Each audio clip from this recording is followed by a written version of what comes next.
सुनकर चकित रह गया संघसेन। कहने लगा कि यह व्यक्ति कुछ देर पहले तक आपको बुरी तरह गालियां दे रहा था। आप इसी की सेवा शुश्रूषा का विचार कर रहे हैं। लेकिन वह भी ज्यादा देर तक चुप नहीं रह सका। आचार्य श्री की ओर टकटकी लगाकर कुछ पल देखता रहा। फिर उसने अपने आप को सहयोग के लिए तैयार किया।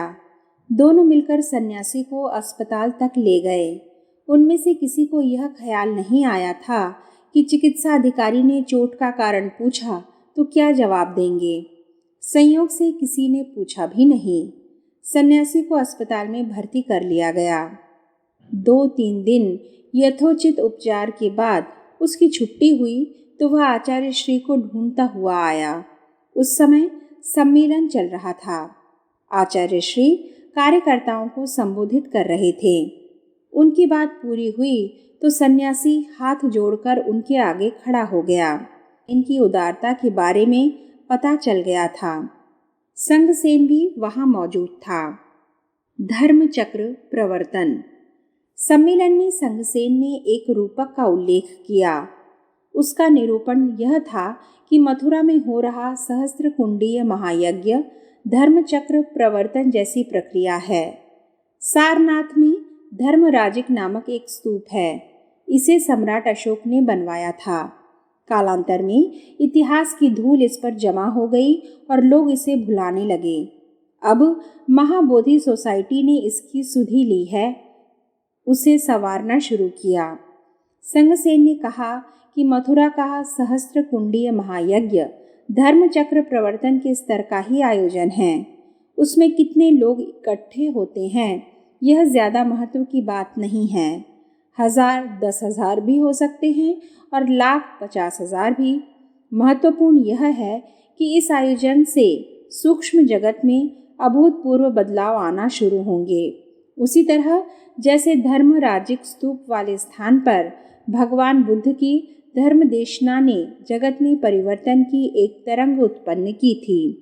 कहते हैं कि आषाढ़ पूर्णिमा को भगवान बुद्ध ने इसी जगह पर पहला धर्मोपदेश दिया था। अब यहाँ भगवान बुद्ध की जीवन लीलाओं से संबंधित कई झांकियाँ सजी हुई हैं। जापानी कलाकारों ने सारनाथ के विहारों में बुद्ध के जीवन प्रसंगों को आकर्षक और सजीव रूप में उत्कीर्ण किया है। चीना मंदिर, धार्मिक स्तूप और अन्य स्थान भी बुद्ध के जीवन प्रसंगों से भरे पड़े हैं। संघसेन ने कहा कि हम लोग भगवान बुद्ध को किसी नए धर्म का प्रवर्तक नहीं मानते। उनके उपदेशों में सनातन धर्म की व्याख्या ही मिलती है। उनके उपदेश पदों में जगह जगह एस धम्मो सनातनो, यह सनातन धर्म है, की घोषणा है। इसलिए जो लोग बौद्ध धर्म को अलग देखते हैं वे गलती करते हैं। प्राचीन धर्म में कषाय कल्मश आ जाने से भगवान को उसका परिष्कार करना पड़ा और धर्मचक्र प्रवर्तित हुआ। अगले वर्ष दीपावली के बाद हो रहे महायज्ञ को भी ऐसे ही प्रवर्तन के रूप में देखा जाएगा। सम्मेलन संपन्न होने के बाद आचार्य श्री मथुरा लौटे तो पता चला कि आबू से आए प्रताप सिंह अपनी काकी माँ सुनंदा और परिजनों के साथ तपोभूमि में ठहरे हुए हैं। आचार्य श्री के लौटने की प्रतीक्षा कर रहे हैं। अगली सुबह आचार्य श्री तपोभूमि गए तो सुनंदा के व्यवहार को देखकर कोई कल्पना नहीं कर सकता था कि यह कुछ सप्ताह पहले पुष्कर में उपद्रव उत्पात मचाती रही होगी। सुनंदा और प्रताप सिंह गदगद होकर धन्यवाद जता रहे थे। सुनंदा ने तो यहाँ तक कहा कि वह शेष जीवन भगवत सेवा में ही व्यतीत करना चाहती है। आचार्य श्री ने उसे अपने प्रत्यक्ष और परोक्ष बिरला मंदिर से आगे काफी जगह खाली पड़ी थी। रह रहकर वहीं यज्ञशाला बनाने का विचार आ रहा था, लेकिन वहाँ खेत थे। बरसात अभी खत्म नहीं हुई थी। कुछ खेतों में फसलें कट रही थीं, इसलिए पहली बार में वह विचार स्थगित करना पड़ा। जमुना पार दुर्वासा ऋषि के मंदिर के आसपास, कृष्णानगर में, फिर तपोभूमि के सामने चामुंडा मंदिर के पास और खेतों की खाली पड़ी जगह पर ध्यान गया। इन जगहों के प्रबंधकों और खेतों के मालिकों से जगह खाली कराने का विचार आया। उन लोगों से बातचीत भी चलाई, लेकिन बात नहीं बनी। आचार्य श्री का मन तपोभूमि और वृंदावन के बीच ही कहीं यज्ञ करवाने का था। निगाहें घूम फिरकर जयसिंहपुरा से आगे की जगह पर ही टिकी। वहां जैसा खुला मैदान दूसरी जगह नहीं था, जो गायत्री तपोभूमि के पास भी पड़ता हो। बिरला मंदिर से सटी हुई कुछ जगहें ट्रस्ट की थीं और बाकी किसानों की। आखिरकार वहीं पर सहस्त्र कुंडी यज्ञ किया जाना तय किया गया। ज्येष्ठ शुक्ल दशमी गायत्री जयंती को वहां भूमि पूजन हुआ। उन खेत मालिकों को दशहरे के आसपास अपनी फसल काट लेने और खेत खाली कर देने का अनुरोध किया। खेती का जो नुकसान होता उसकी भरपाई तपोभूमि की तरफ से करने का भरोसा दिया। 1024 कुंडों के लिए कम से कम 1 फरलांग लंबी और उतनी ही चौड़ी जगह चाहिए थी। यज्ञ में आने वालों को ठहराने व भोजन आदि के लिए इससे करीब 3 गुना जगह की और ज़रूरत थी। वह इंतज़ाम हो गया तो दशहरे के बाद महायज्ञ नगर बसना शुरू हुआ। दशहरे से दिवाली तक उत्सव का दौर होता है। लोग इन दिनों अपने घर गांव से कम ही निकलते हैं। अब से 50 साल पहले तो लोग घर के होकर ही रह जाते थे। दिवाली की तैयारी में घर दुकान सजाने, कारोबार संभालने और अगले साल की रूपरेखा बनाने में मस्त हो जाते थे। लेकिन करीब 90 लोग अपने घर परिवार की चिंता छोड़ मथुरा आए हुए थे। उनके जिम्मे यज्ञशाला, सभा मंडप, 8 उपनगर और प्रदर्शनी वगैरह लगाने की जिम्मेदारी थी। शरद पूर्णिमा का दिन वृंदावन रोड पर बिरला मंदिर के आगे सभा मंडप की जगह पर सफाई चल रही थी। शाम को 5 या 6 बजे का समय रहा होगा। आचार्य श्री वहां की व्यवस्था देखते और कार्यकर्ताओं को जरूरी निर्देश देते हुए खड़े थे। वृंदावन की तरफ से एक तांगा दौड़ता हुआ सा आ रहा था। कच्ची पक्की सड़क पर घोड़े की टाप दूर तक गूंजती हुई सुनाई देती थी। तांगा बड़ी तेजी से दौड़ता हुआ आया और सभा मंडप वाले कोण पर आकर रुक गया। उसमें से एक धवल वस्त्र पहने महिला उतरी और आचार्य श्री के पास आकर रुकी। उन्हें प्रणाम किया और हाथ जोड़कर खड़ी हो गई। आचार्य श्री उसकी ओर देखने लगे, जैसे पहचानने की कोशिश कर रहे हों।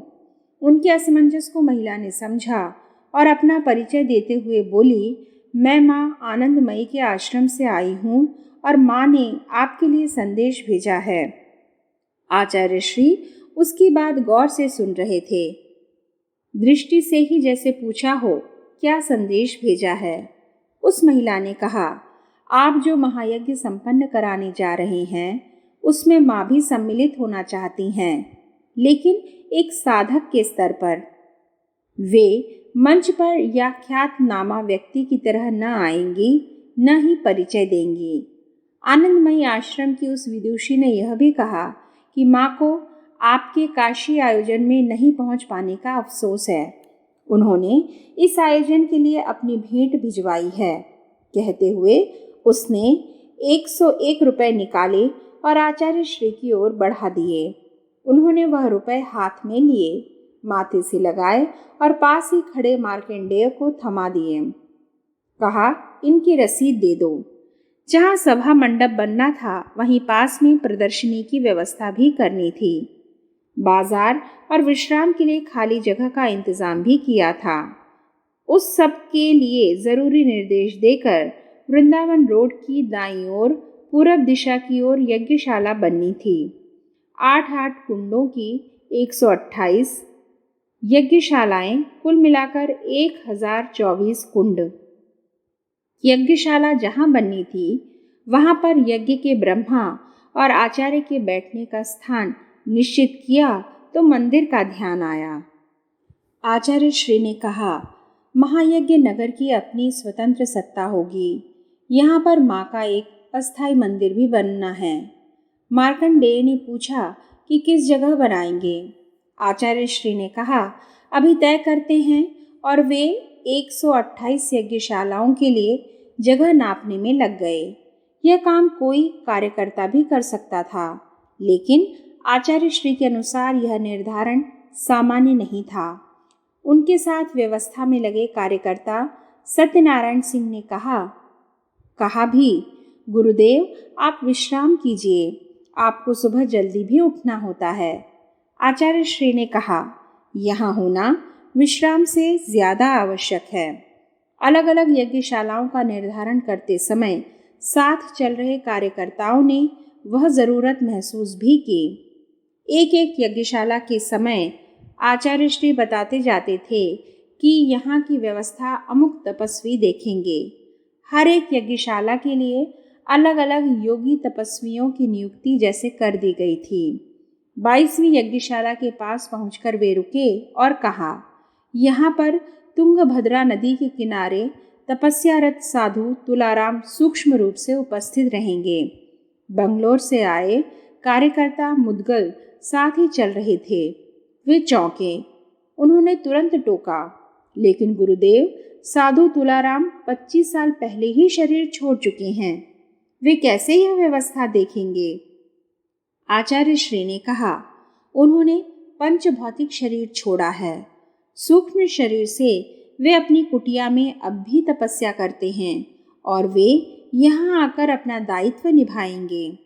जगह नापने के इसी दौर में एक यज्ञशाला के पास अचानक कहीं से कपिला गाय आ गई। उसके सींग लाल रंग से रंगे हुए थे और सींग के सिरों पर पीतल की टोपियां लगी हुई थीं। किसी ने नहीं देखा कि वह गाय कहाँ से आई। खिलती हुई चांदनी रात में कोई गोपालक अपनी गाय को इस तरह खुला घूमने देगा? यह भी संभव नहीं। आचार्य श्री ने उस गाय की ओर इशारा करते हुए कहा, यह बहन जी इस यज्ञशाला की व्यवस्था संभालेंगी। मार्कंडेय ने कहा, गुरुदेव, गाय कैसे व्यवस्था देखेगी? शरद पूर्णिमा का चयन। आचार्य श्री ने कहा, इसे साधारण गाय मत समझना, इसमें ऋषि आत्मा है। उत्तरकाशी के पास सूक्ष्म शरीर से तपस्या कर रही एक साध्वी गाय का रूप धारण कर यहाँ आई है। वे कुछ और कहते इससे पहले ही कपिला गाय नैऋत्य कोण पर आकर खड़ी हो गई। आचार्य श्री ने कहा, देखो उसने अपनी जगह अभी से संभाल ली।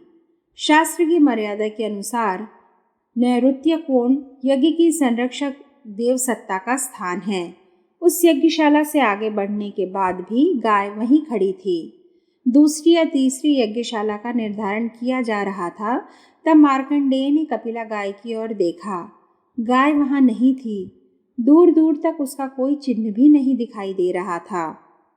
ना ही इस बीच गाय के गले में बंधी घंटियों की आवाज या पदचाप सुनाई दी थी।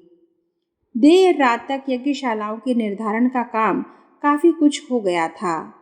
आचार्य श्री ब्रह्मा और यज्ञाचार्य के लिए निश्चित किए स्थान के बीच में बैठे। कोई आधी रात का वक्त हो गया था। शरद पूर्णिमा का चांद अपनी 16 कलाओं से चांदनी बिखेर रहा था। पास किसी गांव से मधुर संगीत की लहरियां आ रही थी। गांव वालों ने शरद रास लीला का आयोजन किया था। गीतों के बोल साफ नहीं सुनाई दे रहे थे। लग रहा था कि यमुना के तट पर कदम के पीछे छुपे श्री कृष्ण को ढूंढती हुई राधा थक गई थी तो कृष्ण स्वयं पेड़ की ओर से बाहर आ गए और राधा को मनाने लगे। खोजने लगे तो साधक का पुरुषार्थ असमर्थ है। खोजते खोजते थक जाओ तो परमात्मा जैसे स्वयं को प्रकट करते हैं। लेकिन राधा और कृष्ण के संबंधों में भक्ति मार्ग के साधकों ने इतना ही नहीं माना है।